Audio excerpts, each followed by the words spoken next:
Bismillahirrahmanirrahim. Assalamualaikum warahmatullahi wabarakatuh. Perkenalkan, nama saya Siti Maunatul Azizah, NIM T 2019-1132. Di sini saya akan menjelaskan tentang bab mawaris. Yang pertama, dalil hukum. Mawaris merupakan harta yang ditinggalkan oleh orang yang meninggal dunia. Sedangkan menurut istilah merupakan ilmu yang memahami atau mengetahui orang yang berhak menerima warisan dan orang-orang yang tidak berhak menerimanya. Ilmu mawaris juga bisa disebut dengan ilmu faraid, yang bentuk jamak dari faraid yaitu faridah, yang artinya bagian tertentu atau ketentuan. Untuk itu adanya warisan harus memiliki beberapa syarat. Yang pertama, orang yang mewariskan harta atau mewaris telah meninggal dunia.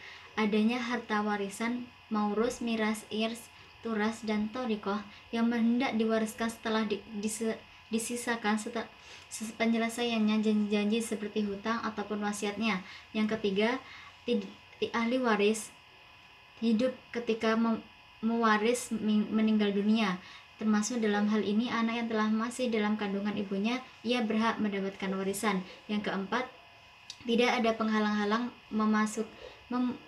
memusakai, akan dikaji lebih lanjut. Kemudian sebab-sebab terjadinya warisan dan penghalangnya. Pembagian harta warisan hendaknya segera dilakukan agar tidak ada masalah yang berkelanjutan di kemudian hari. Yang pertama, sebagian ahli waris berangkat jauh dari domisili semula sehingga penyelidikan pembagian harta warisan tersebut. Yang kedua, pembagian ahli waris merepotkan penanggulangan pihak-pihak ketiga yang akan mencoba untuk mempermasalahkan ataupun memperoleh memperkeruh suasana yang merasa pembagiannya tidak sempurna ataupun tidak adil. Yang ketiga, ahli waris khususnya mantan istri mewaris akan menikah kembali dengan laki-laki lain. Kemudian sebab-sebab mendapat warisan. Yang pertama, adanya hubungan keluarga, adanya hubungan kekeluargaan, adanya hubungan perkawinan, adanya kegiatan seseorang memerdekakan orang lain atau perbudakan, kemudian adanya hubungan agama.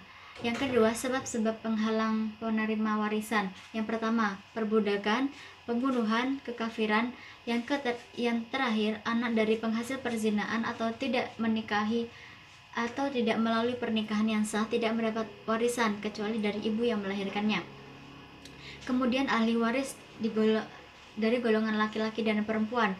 Yang pertama, ahli waris dari golongan laki-laki, anak laki-laki dari anak laki-laki atau cucu dari pihak anak laki-laki, bapak, kakek dari pihak laki-laki atau kakek dari pihak bapak, dan terus ke atas pertalian yang sebelum putus dari pihak bapak, saudara laki-laki seibu sebapak, saudara laki-laki sebapak, saudara laki-laki seibu, anak laki-laki dari saudara laki-laki yang seibu sebapak, anak laki-laki dari saudara laki-laki yang sebapak saja, saudara laki-laki bapak atau paman dari pihak bapak yang seibu sebapak, saudara laki-laki bapak yang sebapak saja, anak laki-laki saudara sebapak yang laki-laki paman yang seibu bapak, anak laki-laki saudara bapak yang laki-laki paman atau paman yang sebapak saja, suami laki-laki yang memerdekakan atau yang memuliakan mayatnya.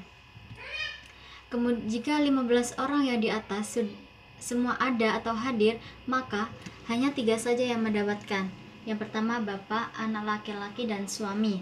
Kemudian yang kedua, ahli waris pihak perempuan.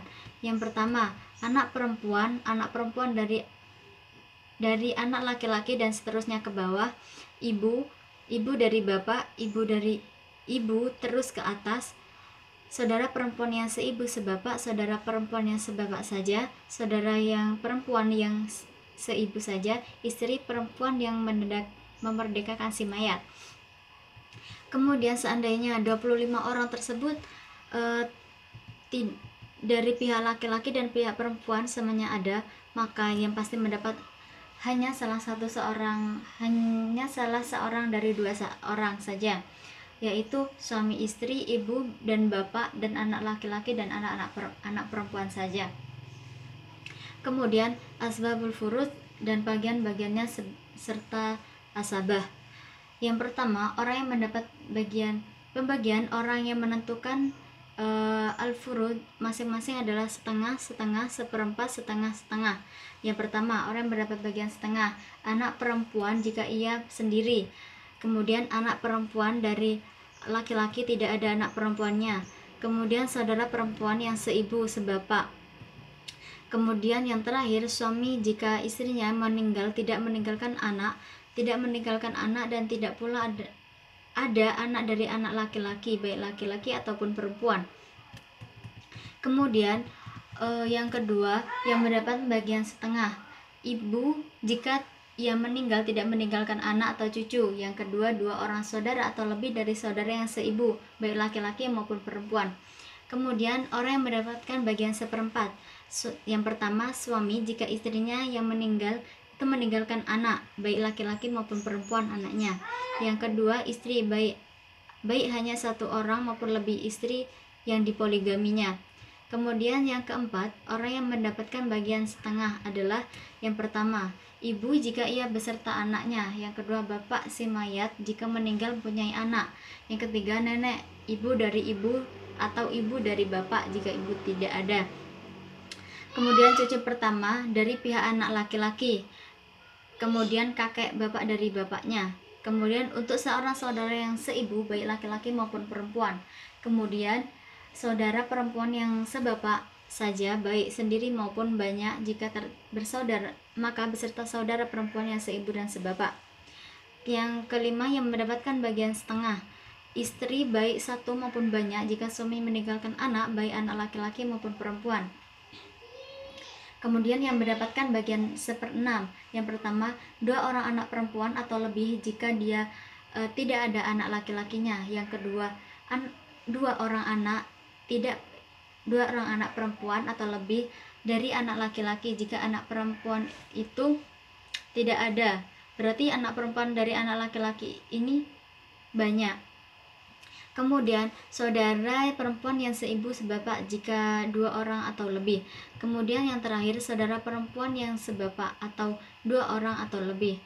Kemudian yang kelima, hijab. Secara etimologi, hijab merupakan penutup, tabir, tirai, layar ataupun sekat. Sedangkan menurut terminologi, merupakan ahli waris yang dapat menutup atau menghalangi ahli waris yang lain untuk memperoleh bagian-bagian hartanya. Yang pertama, ahli waris yang dapat dihijab. Yang pertama, nenek. Yang kedua, kakek dihijab oleh ayahnya. Yang ketiga, saudara ibu dihijab oleh salah satu seorang dari empat.